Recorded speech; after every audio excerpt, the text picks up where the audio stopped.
DCGB 729 kHz. Enod sa Bareta, Enod sa Gabos.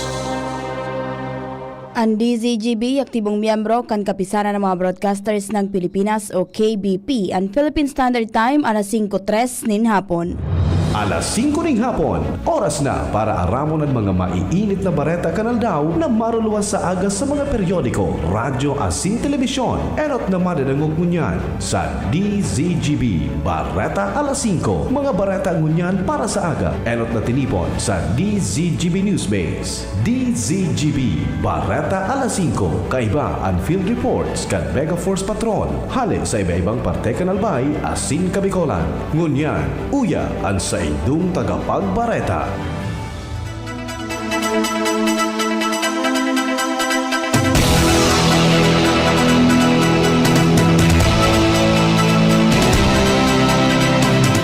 Maray na hapon sa mga paraan tabay sa pangaran kan Newsbase asin kan Mega Force Patrol. Ako po si Nicole Ann Gloriani ang sinong tagapagbareta sa pangbiyernes na edisyon kan Bareta alas 5.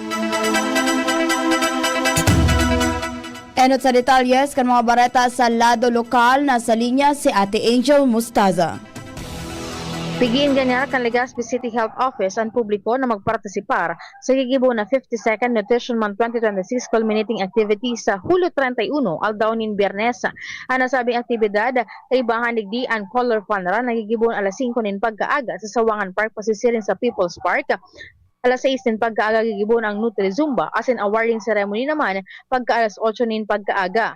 Ang nasabing aktibidad ana may katuyuhan na mapromotir ang pagkakaigwan ng healthy lifestyle, tamang nutrisyon, environmental awareness as in and community participation. Ang nasabing aktibidad ang libre as in pwedeng partisiparan kan gabo sa miyembro kan komunidad as in mga pamilya. Nagdag na bareta, Angel Mustaza, DZGB News.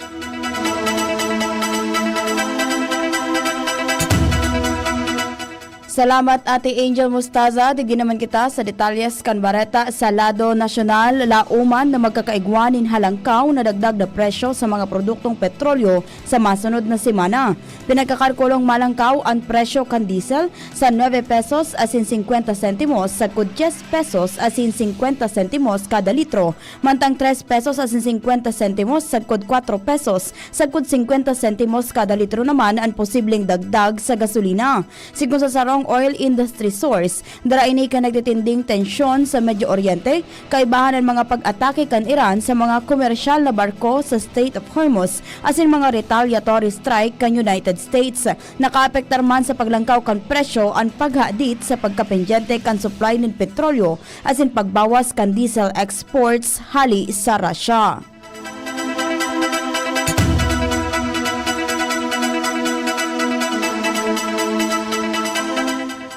Pinagkondenar kan Department of Foreign Affairs o DFA ang ipinaluwas na AI-generated video as in editorial cartoons kan China Daily may koneksyon sa 2016 South China Sea Arbitral Award. Sa sarong pahayag, ipigduon kan DFA na as a Chinese state-run media outlet, China Daily's conduct goes beyond legitimate political debate and employs blatantly demeaning, dehumanizing, and racist depiction of Filipinos. Partikular na pinag-unambitan kan ang sarong video na ipinaluwas kan Julio 10 kung saan itpigla na dawan ang mga Pilipino bilang mga ukay na deeply offensive, distressing, and unacceptable. Tinawan doon man kan DFA na alagad pa oro otrong pinagpupugulan kan Pilipinas ang salang naratibo manungod sa arbitral ruling asin sa posisyon kaini sa South China Sea. Makunoanin man tama ang paggamit kan mga arog kaining klase nin imahe. Ipigduon pa kan ahensya na ang material ang lalo sa nang nagpapararom kan kawaran ng tiwala sa pag-ultanan kan Pilipinas asin kan China.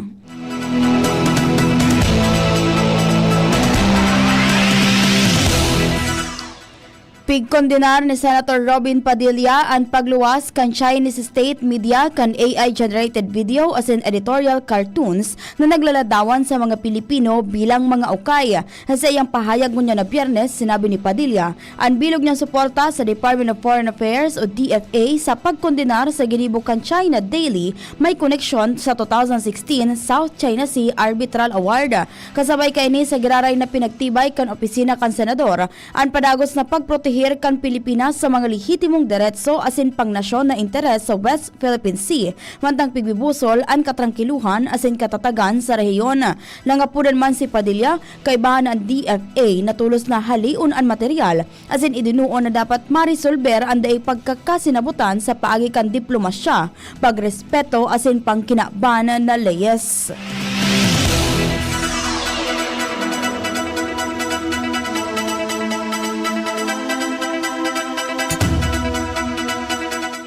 Mientras tanto, kinondinar pa ka nagkaperang senador ang China Daily may koneksyon sa nasabing pinaluwas na AI-generated video. Sigun kay Senate Majority Leader Juan Miguel Zubiri, China has crossed the line mantang sigunman kay Senate President Sherwin Gatchalian ang AI-generated videos ang sarong klase nin pang-aabuso sa dignidad kan mga Pilipino. Sinabi naman ni Senator Panfilo Lacson kung ukay ang paghiling ninda sa mga Pilipino, ano na sa nasinda kung pag-uugali asin karakter ang basihan. Sinabi naman ni Senator Francis Pangilinan na bako ini magkakanigo sa sarong media organization na nagsasabing nagsiserbi sa katotohanan lalo na sa sarong state-run media outlet na nagrepresenta sa sarong nasyon. Nangapudan man si Pangilinan sa gobyerno kan People's Republic of China na suguon ang China Daily na haliun ang video, mahagad o maghagad nin malinaw asin pampublikong dispensa asin panimbagon ang mga responsable sa pagkrear asin pagpapaluwas kan material.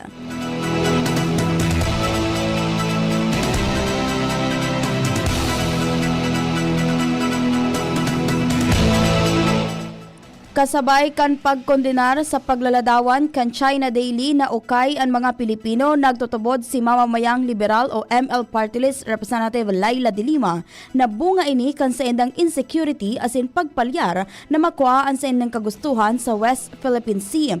Base sa AI-generated video asin editorial cartoon kan China Daily na kontrolado kan sa indang gobyerno, sigon kay de Lima na ipigpahiling sa na kan China na daing hangganan ang pagiging arogante kan mga ini. Sinabi pa ni De Lima na maski anong propaganda ang gibuhon kan China, maski pirang AI-generated videos asin kaotikan ang gibuhon kan China, dahil hindi mabubura ang katotohanan na ang WPS ang tagsadiri kan Pilipinas.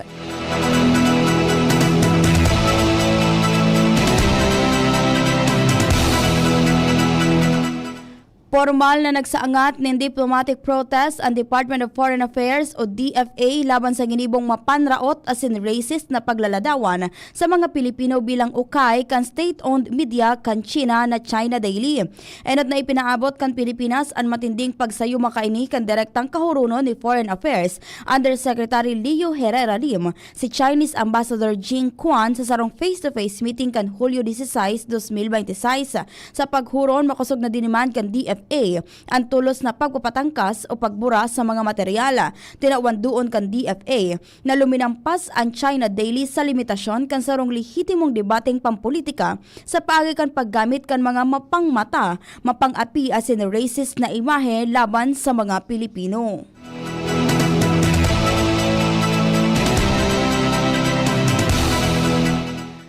Sa iba pang bareta, may plano na si Vice President Sara Duterte na ipagadan sina Presidente Ferdinand Marcos Jr., First Lady Liza Araneta Marcos asin dating House Speaker Martin Romualdez bago pa na contempt asin nakulong ang sa iyang Chief of Staff o COS si Attorney Zulica Lopez. Iniyan pahayag kan legal spokesman kan prosecution team na si Attorney Benjamin Tolosa Jr. May koneksyon sa naratibo na ang pagkakakulong ni Lopez ang dahilan kunata pinagpatakot ni Duterte ang buhay kan tulong na unambitan asin iniman ang dahilan kaya daina ipinaapod sa witness stand o ang COS ni Duterte. Malinaw sa video recording na sinabi ni Duterte na may nakahuro na ining persona na sinugo niyang gadanon sina Marcos kung may mangyaring maraot sa iya.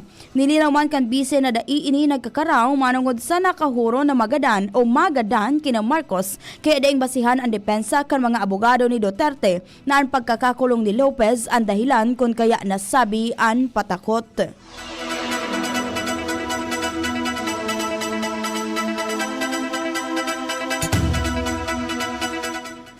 Kumpiyansa si House Private Prosecutor Attorney Lorna Capunan sa legal na posisyon kan House Prosecution Panel na posibleng buksan kan Senate impeachment trial and financial records ni Vice President Sara Duterte.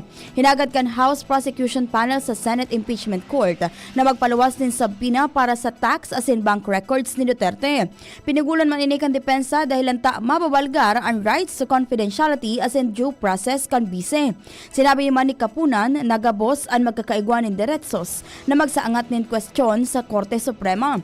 Ipigduon kan House Prosecution Panel na ang impeachment trial ang may exemption sa bank secrecy as in tax confidentiality laws, mga leyes na daiginibo, tangani maproteheran ang daima eksplikar na yaman. Sinabi ni Capuna na daiman mababalgar ang due process ni Duterte dahil ang matatawanin oportunidad ang Defense Counsel kaini na kwestiyonon as in hilingon ang mga ebidensya sa Senate Impeachment Court. Dahil pa nagpaluwas na desisyon may koneksyon kan hagad na subpoena ang Senate Impeachment Court. Sa impeachment trial kan 2012, tinugutan kan Senado ang pagpapaluwas o pagbubukas kan bank deposit as in tax records ni dating Supreme Court Chief Justice Renato Corona.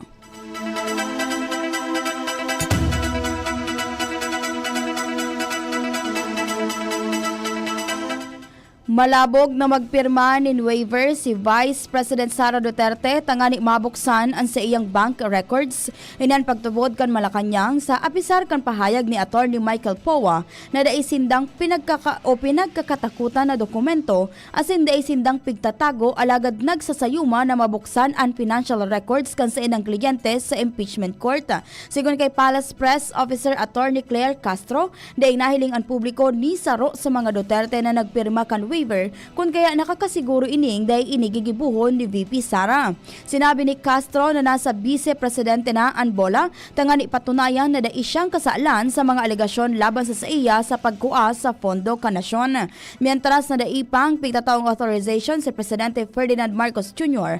tangani mabuksan ang nakasealed na BIR box na naglalaman kan mga importanteng bank records kan Vice Presidente para magamit sa impeachment trial. Dahil pang request na nare-resibi ang Presidente na dapat ang maghahali sa Senado, prosecutors asin po pwede man ining gibuhon kana mamanwaan. Mabeltan detalyes kan Bareta makalihis ang nagkapirang pagirumdom. Jericho Rosales po, ibang level na tayo. For liver health, Silimarin plus multivitamins Liverade Pro. I take it every day with proper diet and exercise. Ang Liverade Pro ay maaaring makatulong sa proteksyon ng atay at support and aid sa treatment ng chronic inflammatory conditions tulad ng fatty liver. Mag-liver up na! Silimarin plus multivitamins Liverade Pro. Silimarin plus multivitamins is the generic name of Liverade Pro. If symptoms persist, consult your doctor. Proteksyon at tulong sa atay, Liverade Pro. May Silimarin, may multivitamins pa. Liver up na tayo with Liverade Pro. Realize true comfort and relaxation at Dorotea Resort and Spa, a perfect venue for family outings, couple retreats, and various functions such as weddings, birthday parties, corporate seminars, and conferences. Dorotea Resort and Spa. We have backpackers rooms, standard rooms, deluxe, suite, and a penthouse. Also, relax and rejuvenate with our spa's invigorating treatments, services, and facilities. Dorotea Resort and Spa, Kahugutan, Bakakay, Albay. For reservation, contact us at 0917-777-5734. Find us on Facebook, Dorotea Resort and Spa. Relax, rejuvenate, and enjoy. Only here at Dorotea Resort and Spa. Kung ikaw ay edad 50 pataas katulad ko, may mataas na ang risk ng panlalabo ng paningin. Mas challenging ang pang-araw-araw na gawain tulad ng pagbabasa, pagsusulat, at pagmamaneho. Ang Optin ay may lutin na maaaring makatulong sa kalusugan ng mata, nilalabanan ng epekto ng glaucoma, macular degeneration at katarata.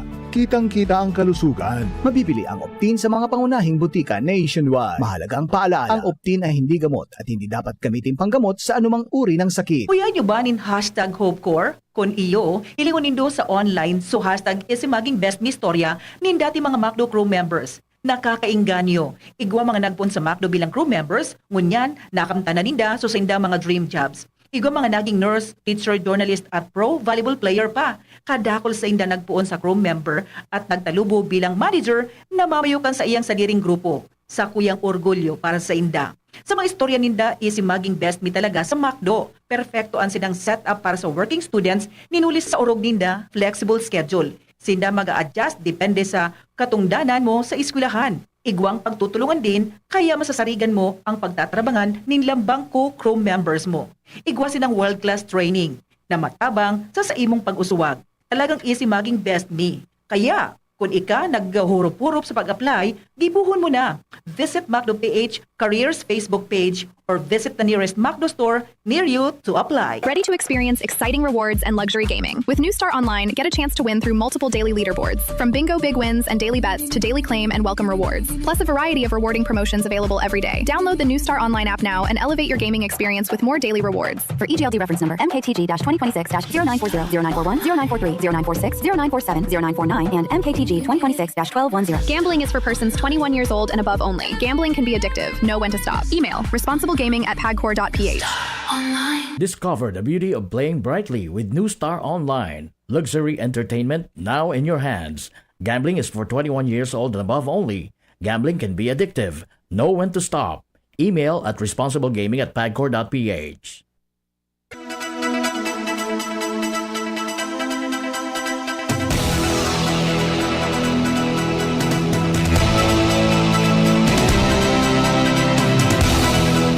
Balik kita sa mga detalyes kan bareta sa lado nasyonal nangapudan si Senator Joel Villanueva sa State Universities and Colleges o SUCs na magtagaman in pondo para sa pagsasanay kan mga paratukdo sa artificial intelligence sabay kan sa iyang pagduon kan 2026 Pasok Annual Convention na mas naiinot ba ang mga estudyante sa indang mga profesor sa paggamit kan artificial intelligence o AI tools.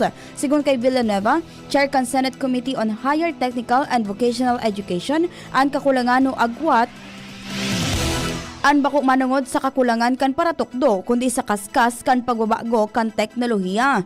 Ginebo niya ang apila o ginibo niya ang apila sa tahaw kan sarong mahiwas na hagyat na kinakahampang kan edukasyon ang pagpreparar sa mga nagtapos para sa sarong labor market na daipa existido.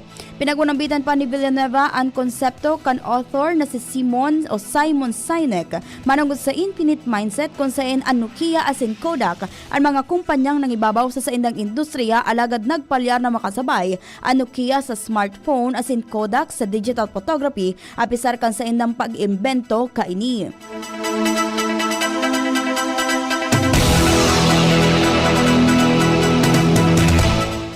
Pinagtugunan ni Presidente Ferdinand Marcos Jr. ang mga bagong nagtapos na marino sa Philippine Marine Merchant Academy o PMMA na mantiniron ang halangkaw na reputasyon kan mga Pilipino sa inman na parte kan kinaban mapasiring ang mga ini.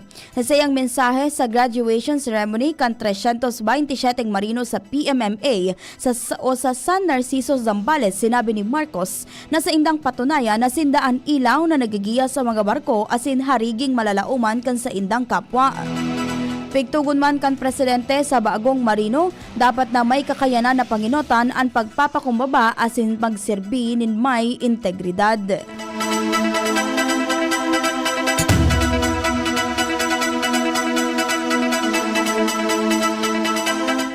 Maabot sa 7.5 milyones na pamilya ang makakaresibi nin tig 2,000 pesos na ayuda matapos na ilansar ni Presidente Ferdinand Marcos Jr. ang Unified Package for Livelihoods, Industry, Food and Transport o Uplift Assistance Program. Sigon kay House Committee on Ways and Means Chairman asin Marikina Representative Miro Kimbo, ang nasabing programa bunga kan trabaho kan Ad Hoc Committee on Legislative Energy and Development o LEAD na naging dahilan tangani maging leyes ang pigbubusol o ang pigbusol ni na House Speaker Faustino Boji III asin Majority Leader Sandro Marcos sa nakalingalo. Inilansara na sabing programa sa tahaw kan panibagong patakot kan paglangkaw sa giraray kan presyo nin krudo sa pangkinaba na merkado dahil sa nagpapadagos na tensyon sa pag-ultanan kan Amerika asin Iran na pinaglalauman na magpapalangkaw pa kan presyo kan mga barakalon asin serbisyo publiko. Sinabi ni Kimbo na tulong grupo ang tatawan kan ayuda kung sain Enot ang membro kan Pantawid Pamilyang Pilipino Program o 4Ps asin walang gutom program na maabot sa 3.5 milyones na pamilya. Ang panduwang grupo ang 2.5 milyones na pamilya na nasa poor and near poor households basado sa 2024 Community-Based Monitoring System o CBMS na day kaibahan sa 4Ps asin walang gutong programa. Maabot man sa 1.5 milyones na pamilya ang pantulong grupo na low-income workers na basado sa record kan Social Security System o SSS. Ang Department of Social Welfare and Development o DSWD ang maimplementar sa ang Update Assistance Program sa pakikipagtabangan sa maniba-ibang ahensya de gobyerno.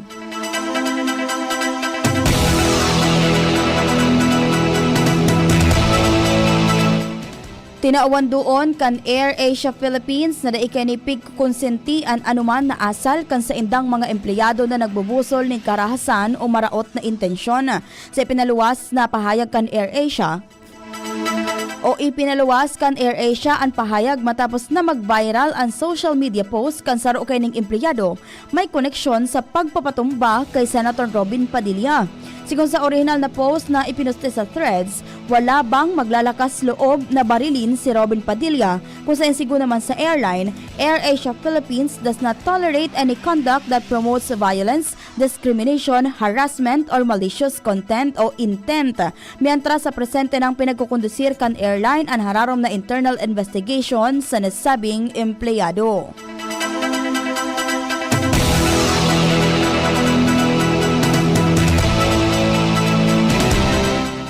Saro pang sospek sa panggagadan sa 73 anyos na American National Marine Biologist na si Kent Carpenter sa Negros Oriental ang nasa kamot na kan pulisya. Sigun kay PNP Public Information Office Chief Police Colonel Allen Reyco, sumuko o nagsuko na ang saro pang sospek ngunya na aldaw o sa bagong aga na ang papel ay sarong lookout. Ipiglinaw maniko na 5 ang gabos na mga sospek sa krimen asin bako 4 na nainot ng sinabi kan kapulisan. Dahilan kay ni may saro pang sospek ang pinaghahanap kan pulisya na si alias Eden na may kapot kan kwarta, buga asin iba pang nakulimbat kan mga sospek sa panlalaog sa harong kan biktima. Mantinido naman na robbery ang motibo sa panggagadan sa Amerikano asin daing kinaaraman sa iyang trabaho.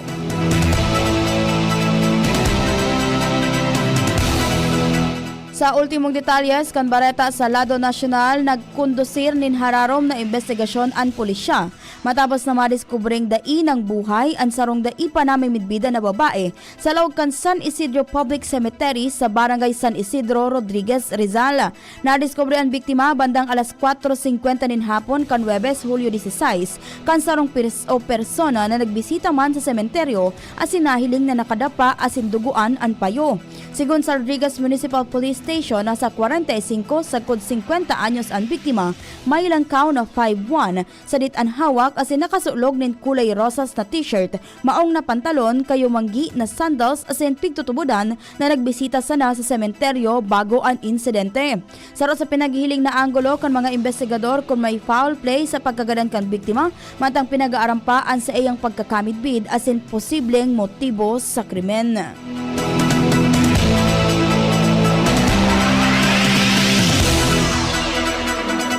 Iyan po ang kadetalyes o kabilugan ka mga detalyes kan mga bareta na tindiripon para sa Bareta alas 5. Sa pangalan ka nagsururat kan bareta sa pangenut ni News Director Mardila. Sa Master Control kay Banta si Kuya Ronald Baldo asin sa IT si Kuya Jerome Nico Martinez. Asin sa Mega Force Patrol ako po si Nicole Ann Gloriani ang senunaging tagapagbareta. Salamat po sa pag-antabay. Tagulan na. Uso na naman ang